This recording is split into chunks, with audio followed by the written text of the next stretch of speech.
Let's learn a little bit about our author and our moderator. We are thrilled tonight to be welcoming David A. Robertson, a two-time Governor General Literary Award recipient, winner of both the TD Canadian Children's Literature Award and the Writers' Union of Canada Freedom to Read Award. David A. Robertson is the head of the Indigenous Children's Book imprint at Penguin Random House and has received several other accolades for his work as a writer for children and adults, a podcaster, a public speaker, and a social advocate. He was honored with a Doctor of Letters from the University of Manitoba in 2023 and a Doctor of Laws from the University of Lethbridge in 2025. He is a member of Norway House Cree Nation and lives in Winnipeg. David's latest book is 52 Ways to Reconcile: How to Walk with Indigenous Peoples on the Path of Healing. We are also pleased to welcome as moderator this evening Kahstoserakwathe. Paulette Moore is a Ganyan-Gehaga, Enrolled Citizens of Six Nations of the Grand River. She is a filmmaker, media creator, and scholar. Kahstoserakwathe is dedicated to Indigenous revitalization through storytelling. She is co-founder of the Aunties Dandelion Media Organization, where she produces documentary and narrative films and a monthly podcast centering Indigenous matrilineal wisdom, leadership, and creativity. She recently completed 3 years of Mohawk language immersion, graduating as a fluent speaker. She spent 2 decades as director, producer, and writer with the Discovery Channel, National Geographic, and other platforms, and a year in Tokyo, Japan as a reporter with Asia Now PBS. So please welcome our moderator and our author. Wow. So, David, my goodness, so multifaceted, multimedia, communicator and storyteller. I'm just so grateful to be talking with you, and I've been walking with you over about 43 hours of train ride from the United States to here, because everything's a little whack-a-mole in the United States. That time is so precious because I do feel like I was able to immerse in your work, in your podcast, and just a lot of gratitude for what you're bringing in this way of communicating throughout our Indigenous communities and then knitting communities together. So, Yawagoa, just absolutely prolific. So maybe we could start with your land, just painting a picture of the land that you're from and the natural world that is pushing and pulling on you. Yeah, I mean, I feel like I have 2 homes, really. I grew up in Winnipeg, and it's Treaty 1 territory. And one of the things I really like about Winnipeg is the history. Well before it became a city, there's 2 rivers that flow through Winnipeg. There's the Assiniboine River and the Red River. And they meet at a place that we now call the Forks. But it was a traditional gathering place for thousands of years. My dad told me when we were out on the land together that the waterways were like our highways for Indigenous people. And when highways intersect, people come together. And so at this place, at the Forks, different groups of Indigenous people have been coming together for at least 7,000 years. And they have uncovered artifacts that prove that. But also it's in the stories. I talk a lot about how in this book called The Barren Grounds, it's based on a traditional star story called the Fisher Star Constellation Story. And I found so many versions of that story from like Ontario into Alberta. And how that story was shared was in gatherings like that at a place like the Forks. And I love that coming together. I love that sense of community. And I feel like that's the spirit of reconciliation is it coming together, is visiting and sharing stories and the gifts that we give each other when we share stories, what we learn from each other. So that's Winnipeg. And I there's also, the Jets and, whatever, but that traditional territory for me is what's really, my heart's in Winnipeg because of that. And then, of course, there's my home community, Norway House Cree Nation, which is in Treaty 5 territory. And I that feels like a home to me too. I've never lived there before, but I come to understand this term blood memory, and it's that the people who came before me, I'm connected to them, and I'm connected to the place that they came from, and I felt that most strongly on my dad's trap line. It's this place called Blackwater. It's probably about 20 miles outside of the community. You have to get there by boat, and it's surrounded by just nature. Forests and rivers and four-legged creatures and eagles and fish, and the air is so pure, and the silence is so pervasively beautiful. And when we got into the land, I felt that was more than anything else me coming home. And my dad grew up there. Yeah. My grandparents lived there, and I felt like because of that, I belonged there. And it was a beautiful, beautiful day I spent with my dad there out on the trap line. The next year, I brought my kids up there, and my youngest daughter. So I have anxiety and depression, and I take medication for it. That day on the land, I remember going back on the boat, and I turned to my dad, like this little revelatory moment, and I told him, I didn't take my meds today, Dad. And he said, that's because the land's your medicine. Mm. And so that next year when I took my daughter up, she kind of tugged at my jeans. She also has anxiety. At the time, she was probably about 8 years old. I leaned down and asked her, like, what she needed. And she said, I just feel so calm here, Dad. And so she was feeling what I was feeling. So there's that sense of safety and of belonging that comes from our attachment to the land, and we're kinship to it. We have a kinship to the land, and I really felt that day. And so those are the places that I'm from. And it really is what you describe. You knit back your relationship to the community, and then you bring ways for people to knit relationship through reconciliation in these types of settings and through your books. And so that's very careful and methodical work, and really a lot outside, because we live in such a celebrity culture, and even in Indian country, it's gotten that way of like, I mean, I love the fashion shows, and there's so much about really lifting up celebrity and experts. And it's what I appreciate about your work is that your family is the expert, and you're the expert. So talking about All the Little Monsters and the 52 ways to, for us to reconcile, in those two books, you are walking with us, I believe, on a journey. Mm-hmm. And even this scene that you describe with like Alicia Elliott when you were having a panic attack, Mm-hmm. and they were surrounding you. So I feel like it's such a modeling of how we are to be in the world without clubbing us over the head with it. Right? Yeah. Yeah. So the whole thing with reconciliation is that I do think it's about community. And it's surrounding ourselves with community. It's getting to know each other. It sounds so simple, but it actually is not.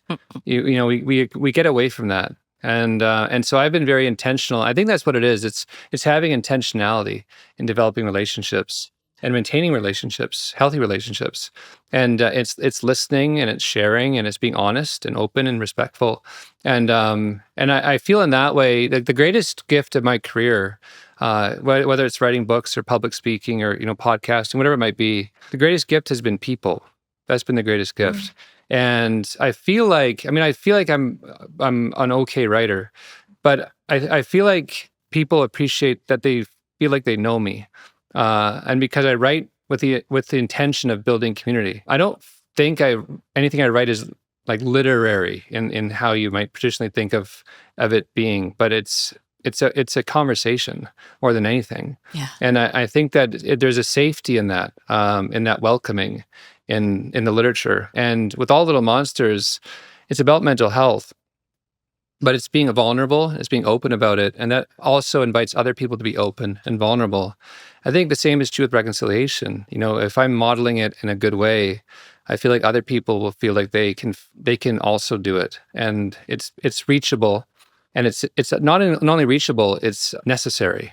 Yeah. The heart we put into it, I think, is reflected in that vulnerability and honesty that I approach my storytelling in. Yeah. And when you say not literary, I think that's a really interesting way to describe your style and your approach. There's a lot of there's that Iowa school and a lot of literary type writing, again, feeds into that ego and the style. And I mean, your writing is beautiful. Don't get me wrong. Thank you. And I really feel like that is a difference of what a lot of people that are going through like MFA programs are learning, of how to get themselves out there in the world and how to make relationships or how to push themselves as a personality. I feel those tendrils reaching out, and there's a practicality about it too. So in the 52 ways for us to reconcile, what brought that book about in such a very practical, tangible, beautiful way? Thank you. But I think, first of all, there is a bit of a reticence for people to be involved sometimes because they feel like it's almost like this amorphous thing. It's almost this like undefinable thing. Yeah. And it can be intimidating to think about what we can do, what roles we can play, what actions we can take. And I think sometimes that hesitancy leads to complacency. It can. And reconciliation to me is a verb. It requires intentionality and action. But you also need to make people feel safe, and that it's okay to make mistakes too. And this is a new thing. Reconciliation in Canada, really is maybe about a decade or so old, maybe 15 years old. And so because of that, because it's new, we have to give ourselves grace to be able to make mistakes and to know that that's a part of the growth process. The more we make mistakes, and I make mistakes every day, not just like in coming here and having to buy a shirt on the way to the podcast, but in the area of like my work, I make mistakes all the time. And the important part of that, and what I learned from my father, is that you learn from those mistakes and you grow with them. Like life is about growth and learning. Growth comes from learning. Mm-hmm. And so in the book, I wanted people to feel welcome. I wanted people to feel safe. I wanted people to feel motivated. And that conversational tone and these practical steps is really just a starting off point. You can do like 2 of them. Mm-hmm. You can do 52 of them. You can do 12 of them. But if it gives you a sense of like, I can do this, and now I can kind of start walking on my own, and while we walk together, but I think that book has done its job. But it came about like any other book I've done has come about. It came about where I've done the work for a long time. Reconciliation has been my whole career. Mm. I just felt like it was time to kind of write down my thoughts on it. And that's where this book came from. The same with All Little Monsters. I've been talking about mental health for so many years. I just felt like it was time to write my story down for other people to feel that same sort of welcoming, motivation, and safety. Well, and it occurred to me today that book on anxiety, because again, that really is something that so many people experience.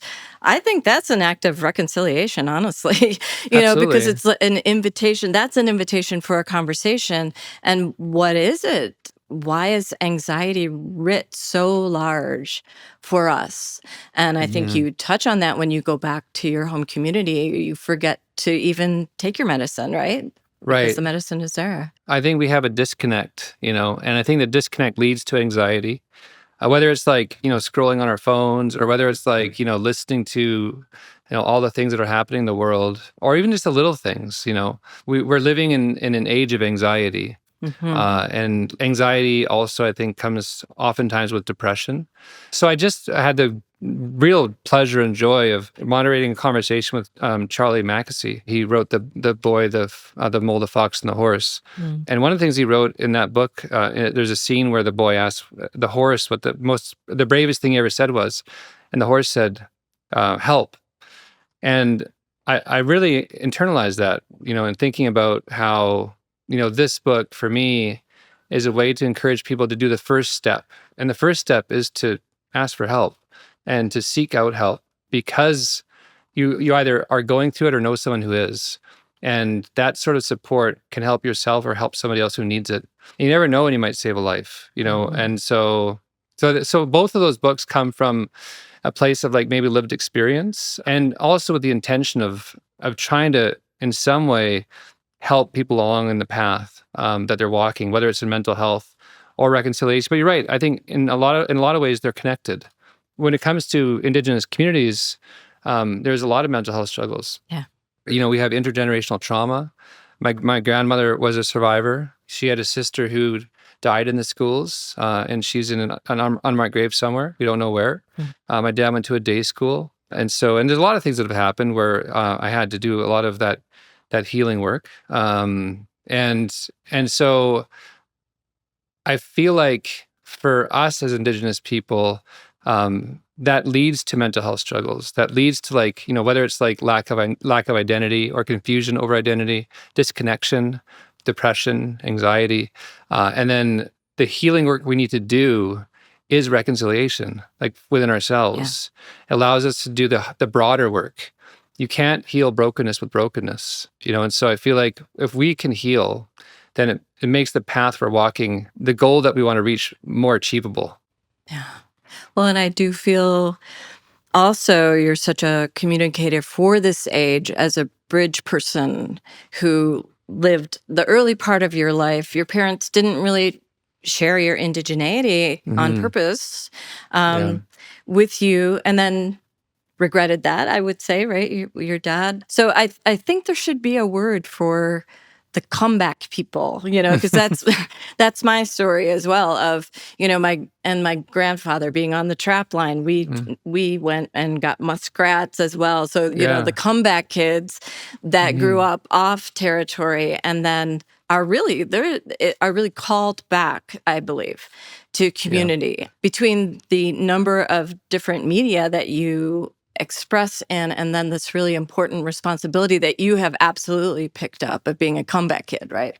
Yeah, I suppose so. I mean, but I think it's like coming back to community, but I think it's also coming back to the land and coming back to the water. And I don't know if this is connected or not. It probably is, but when we talk about reconciliation, we're talking about relationships. And those relationships are not just between people.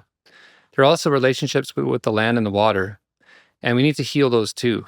And so I feel like that connection to the land, that coming back to the land, like the most I've ever felt whole is being on the trap line. Yeah. And then I carried that wholeness with me.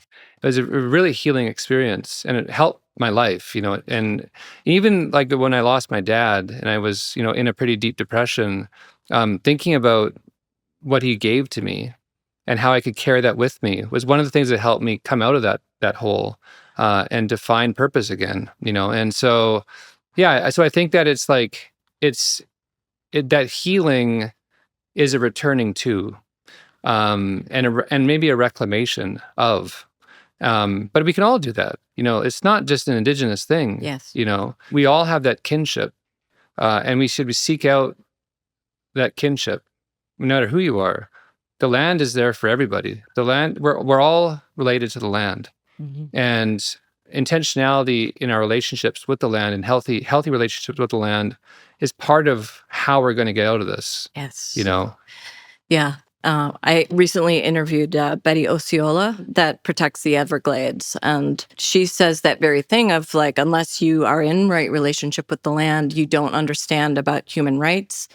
She's in the Everglades, and there's very problematic things going on there that you don't understand your human kinship, right? Yeah. Well, and I was just doing a talk with Jesse Wente in Halifax for a festival, and we were doing it just a one-on-one together. And what he said was that we are all kin with the land and the water, which means we're all relatives. Yeah. With each other. With each other. Yeah. And that's a really beautiful thought, actually, that we're all connected in that way. We're all kin in some way because we all come from the same place. Yeah, that's beautiful. And I do want to give a what's going on to your dad as well. I really feel like, on the train, I listened to your podcast, and that has 6 episodes to it, and took me on a journey and took all of us on a journey of going back to your homelands and to your father. And he was so accomplished. And I feel like I do know him now, and received numerous awards and really an amazing educator, first language speaker, right? Yeah. But he wouldn't care about the awards. Yeah. That's the thing about my dad. And I really don't either. I mean, it's nice. I'd rather do the work. And my dad was the same way. Like everything that I do is really informed by my father's influence on me and my mother's, My mom wanted to raise us boys to be gentlemen. I have two brothers. I feel like we are for the most part. My dad wanted me to help people through my work. Remember having a conversation with him, and we were driving home from somewhere, probably the golf course. And he said, I asked him, like, why didn't you ever take better jobs? Just I was younger at the time, so I was thinking about like our stuff, you know. And he said, I never took jobs for money. I took jobs to help people. And what he said to me was that whatever you do, and he knew I was going to be a writer, I want you also to help people with what you do. And so his teachings are everywhere in my life. And, if I can accomplish half of what my dad accomplished, it almost seems like this weird thing where, when I started to do well as a writer, I turned from being Donald's son to my dad being David's dad, and I don't know how I felt about that, because my dad was really an unsung hero. The things that he did in this country are immeasurable, and not a lot of people know the things that he did because he would never talk about it. Yeah. He just did his work quietly. And part of the gift of what I've been able to do with Blackwater or Kiwew or on the trap line or whatever it might be is to share my father with other people. And to know that other people know my dad and appreciate him is very meaningful for me.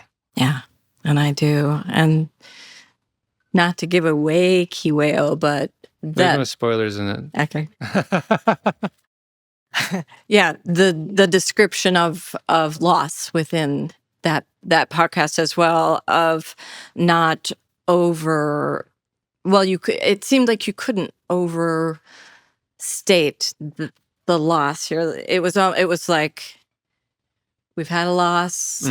I can't go into it right now, basically. Yeah. Which is so responsible to yourself and to your family, honestly. Yeah, that was an amazing moment to hear. And just, that journey was just so beautiful. Yeah, and not a lot of people know this, I suppose, but, with I was working on those things with my father, Blackwater, I was working on with my father.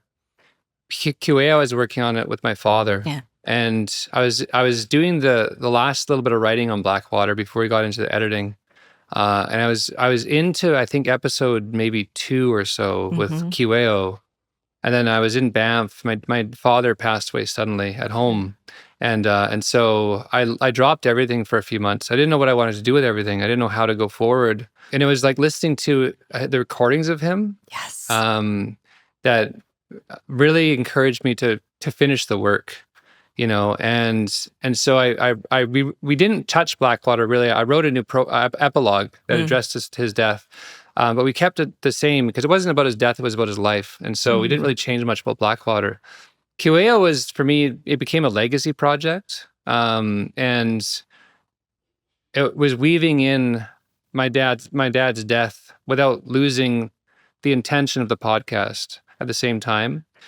And it took a little bit of, fancy footwork, I guess, in terms of like the writing of the episodes. Yeah. But again, like one of the things I love that I have now are my father's recordings. Yeah. And I listen to them all the time. I was driving here and on my playlist, there's like Pearl Jam, and there'll be like, Whitney Houston for some reason. And then there'll be my dad talking about Serenity on the Land. Wow. And so it's all like, but it's all music, it's all music. Yeah. Yeah. And so impactful is him teaching your daughter Cree, and just so delighted when she's saying the words. He's like, oh my God, you're such a good speaker. Oh, I have a video of that. It's amazing. I wrote a sequel to On the Trap Line. It's coming out next year. It's called When I'm a Mushum. And It was about my James, my son, my youngest son, and he really last year realized that Grandpa was gone, and he had a really tough time with that. So I wrote a story about just how do you carry on legacy? How do you carry on someone's memory? How do you honor their memory? And it's also about like losing somebody, and you feel grief, but you also, I think more than anything, feel love. And so that book is all about what do we do when we lose somebody. And so anyway, in that book, it talks about the language. The words that the grandfather teaches the grandson in that book are the exact words that my father taught Lauren in real life. So it was a way to kind of pay respect to my father and his work with my daughter before he passed away. So beautiful. Yeah. And so you have the more traditional books that you've written, and then graphic novels, which again, very much of our time. What was the initial inclination to make a graphic novel, and how do you've got this one's a podcast, this one's a novel, this one's, how do you make those decisions? If that's a fair question, how do you? It is a fair question. Yeah. So when I have an idea for a book, and it's very intentional, I wanted to write about residential schools for middle grade, senior year level kids. It was what's the best way to do that? What's the best delivery method?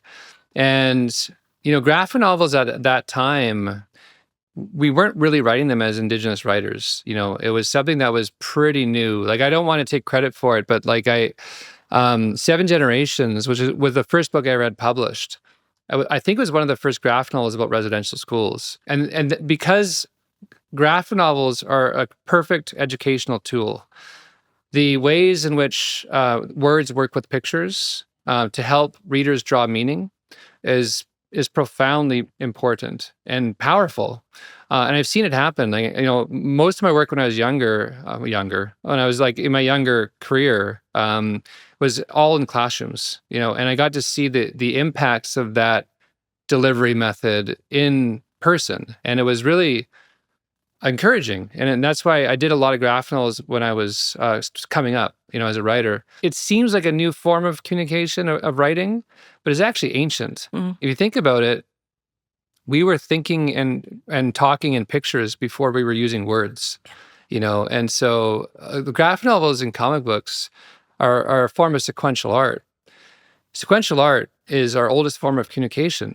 We painted on walls. That's right. And we carve stories with our teeth in birch bark. And so it's not really that new. And that's why people, I think, as well gravitate towards it, is because I think it's a blood memory thing. Like it speaks to us because it's how we used to communicate. It's how our ancestors used to communicate. And I think that's one of the reasons why it works so well.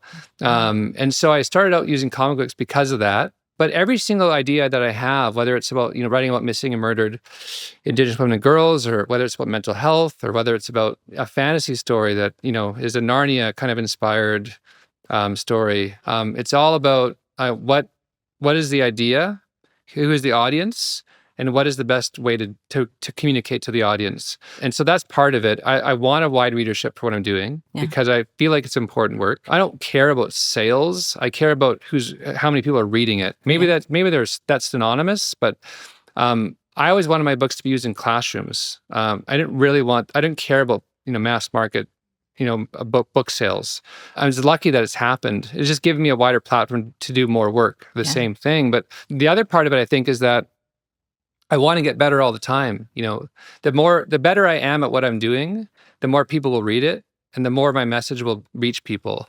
And so I've always tried to challenge myself to try new things, to become excellent at what I do, and to work hard at that because it helps me do the work that I want to do. And so I've tried every form of literature almost, and I've been successful at it. I work hard at it, and people, I think, as well, have followed me in my career. And I've been lucky for that too. If you could write like a memoir and a literary fiction and a picture book and a graphic novel and a fantasy book, and the same person buys them all. It's really a blessing, for me. That's amazing. Yeah. And you profoundly trust young people as well Yes. with these super difficult topics. Mm-hmm. What are some of the surprises you've come across as you're sharing these topics with young people? I don't think there is a surprise because I when I started out, I had such faith in kids, and that faith has only been bolstered over the years. The things that I write about, When We Are Alone is a very good example. When We Are Alone was the first picture book for kindergartners, really, about residential schools. When I wrote that, my publisher, who's great, Highwater Press, they still had a bit of hesitancy. I remember them saying, I don't think you can write about residential schools for kindergartners. And I said to them, we only think that because we haven't done it yet. Yeah. And so that's always been my attitude. And so I have a really, I think, well placed, not naive at all, faith in children and their ability to absorb complex material and then turn that knowledge into action. The things that they do with knowledge is incredible. In some ways, they're our best leaders, and they will be our best leaders if we prepare them properly. And so a lot of my work is in children's literature. First of all, it's the hardest form of literature to write. Yeah. But because the more we prepare the kids, they'll be making better decisions than we've made in the past. They'll be better leaders. And if we want to really accomplish this goal of reconciliation, we have to focus on the kids, and they're ready for it. And I've seen it. I meet probably tens of thousands of kids every year. Yeah. And I've never not left a school and felt like a let down or anything. I feel always hopeful leaving a school because of the kids I meet and the questions they ask, the absorption of material. They dig deeper in stories than adults do. And actually, it was Maurice Sendak, reading about Maurice Sendak and his quotes that really inspired me, because he said, there's nothing you can't write for a kid.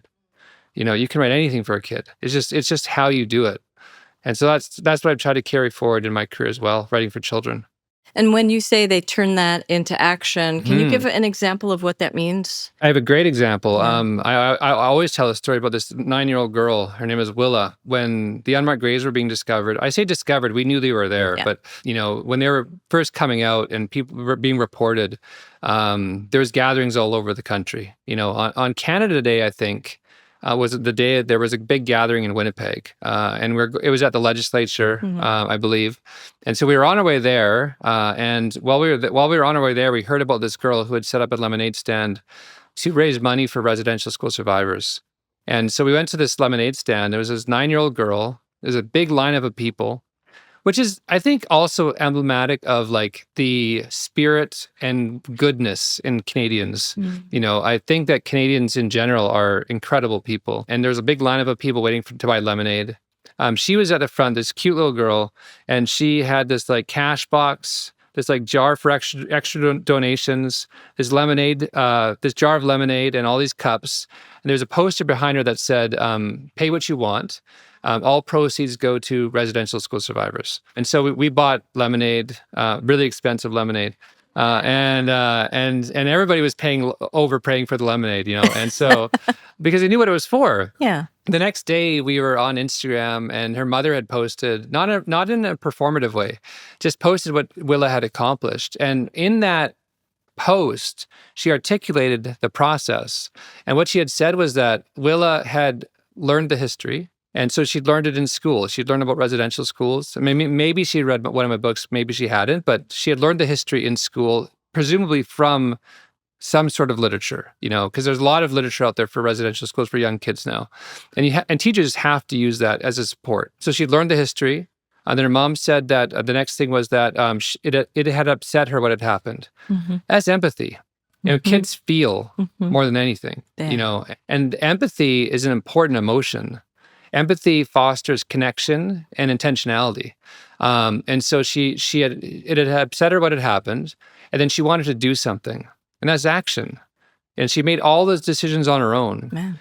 So Willa that day had raised over $1,000 to donate to the Indian Residential School Survivor Society and the Mama Bear Clan in Winnipeg. Just as a comparison, and not to pat myself on the back of my publisher, but we donated the proceeds to When We Were Alone that month to the same organization. I think we raised $10,000 This little girl, this 9-year-old, raised over 1,000 from lemonade, right? I see stories like that a lot. Yeah. And what kids can do. And if Willa can do something like that, I think it should be an encouragement that everybody's capable of doing something, Yeah. you know? And I do think that in this whole path that we're walking, everybody has to figure out what their role is, not question whether they have one or not. Because I do think that this is a Canadian history.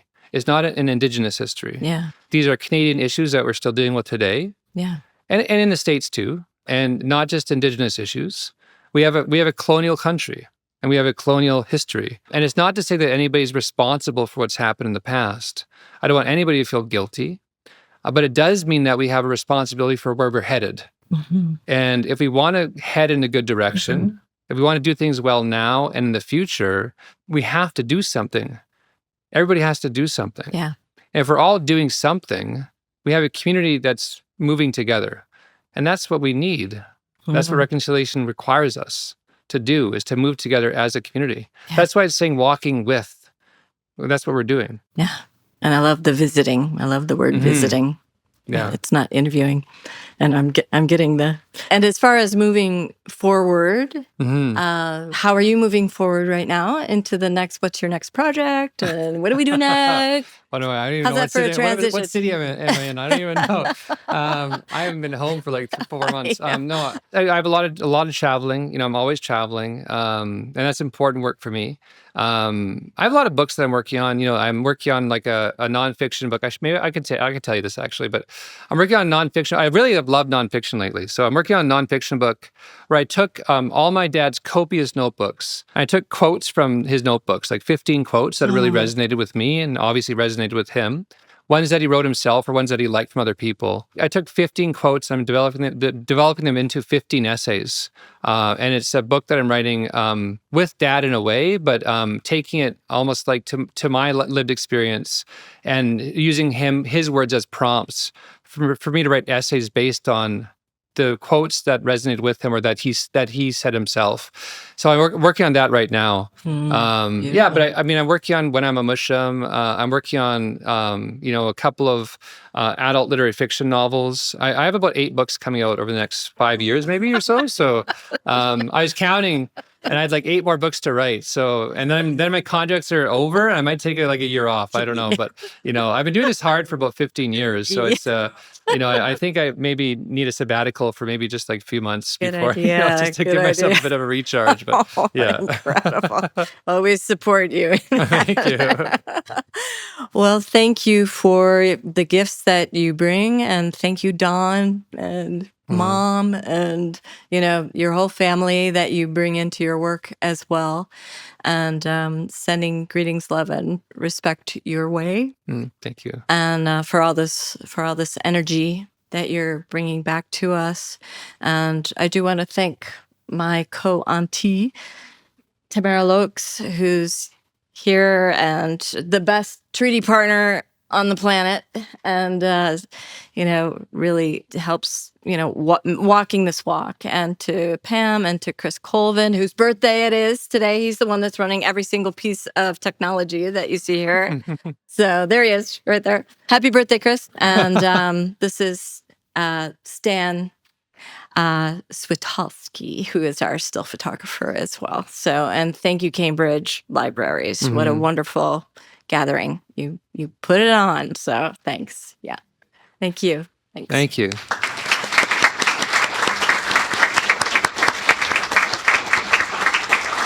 Okay, folks, we have a couple of moments for questions from the audience. It's not so much a question. It's more, we've got your book here. I'm sitting with my bestie, and we are educators at Monsignor Doyle up the street. And you were actually at Monsignor Doyle and spoke to our classes and our students. It was 2 years ago now. So thanks for that. You're welcome. Here representing. Tammy and I, we volunteered to take on the Indigenous Voices English curriculum last year. We spearheaded that at Monsignor Doyle. And this book is awesome. It's actually spawning some great ideas for us to do projects with the kids. I would just want to reiterate and thank you for acknowledging how awesome kids are. and they are the future. And so I want you to know that you have really great fans and educators out there working alongside you, non-Indigenous people who believe this is really important work. And not all of our colleagues agree, not all of the parents agree, but we're going to do it anyway. So thank you. Thank you. Thank you. Yeah, I mean, teachers are like that's the hardest job in this country and the most important. Yeah. You know, I have a great relationship with teachers. I just respect what they do so much. And sometimes it's a thankless job, you know. Oh yeah. You know. Oh yeah. But not from me. You know, I appreciate you. Yeah, thank you. Oh, young man over there.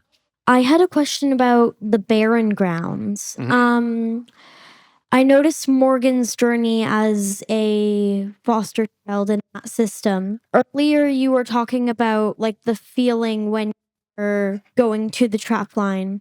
I noticed when like it mentions something about that when Morgan travels to the barren grounds. Where did that come from? Does that have any relation or like where'd you get the inspiration for Morgan's journey and story? Yeah, thank you. What's your name?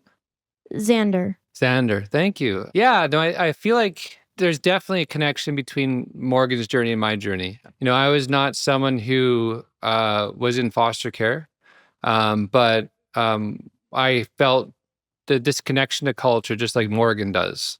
And a lot of Morgan's experiences in the barren grounds were drawn from my own feelings of disconnection when I was growing up. And so that authenticity in that journey was really important. As much as it was to run Morgan past my daughters to make sure that she was like a believable teenage character, that she was not like wearing the wrong things or saying the wrong things. I got off and like, Dad, she would never say that. You got to fix that, you know? Yeah, but so a lot of that came from my own experiences.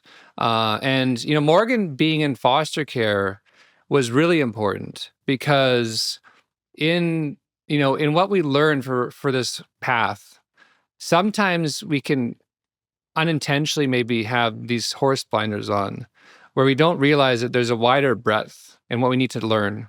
And foster care is one of them. We need to learn more about foster care and what it's doing to Indigenous children. You know, we have a system here in Canada, at least, where 57% of children in care are Indigenous, and the representation in Canada of Indigenous children is about 5%. Okay, so this system is about 10 times higher than national average. There are more kids in care today than the peak of residential schools.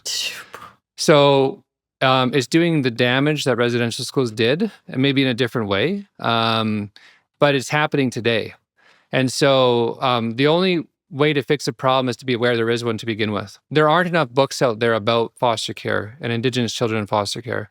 And one of the really intentional decisions I've made was to make Morgan and Eli kids who were in foster care, Cree children, so that we could have that conversation. And you know, Michael Redhand Champagne is a really good friend of mine. He's also a great advocate.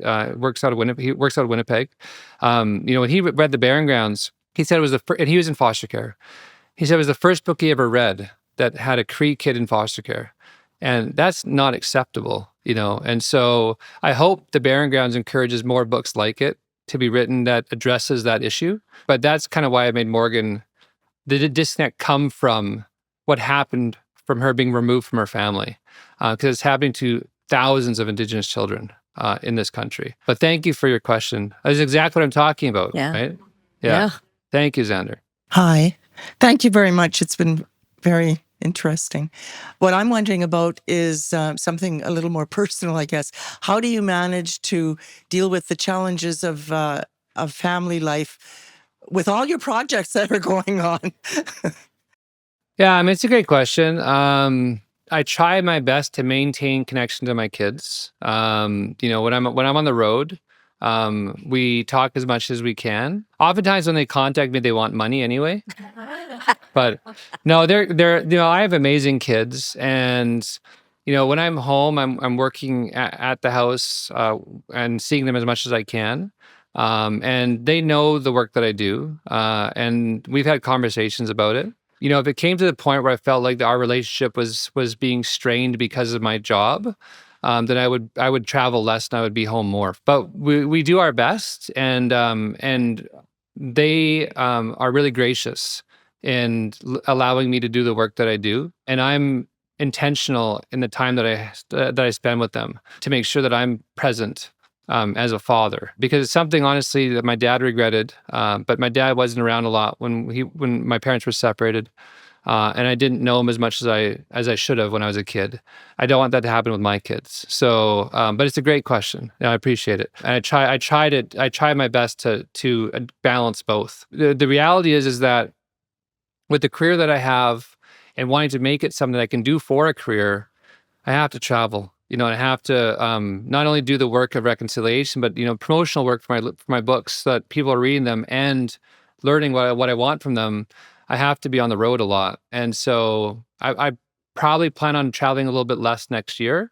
But the last 5 years have been pretty nuts for me. And I recognize that. I always recognize what it's doing to me physically, and being intentional as well, and self-care is also really important for me. And I'm not always great at it. So I'm trying to get better in all of those areas. Okay, what an awesome conversation we've had tonight. Thank you so much. Thank you. Huge thank you to our moderator, Paulette Moore and David A. Robertson. A big thank you as well to Wolf and Company, our book partners, to our amazing staff and volunteers, and of course, to all of you for joining us this evening.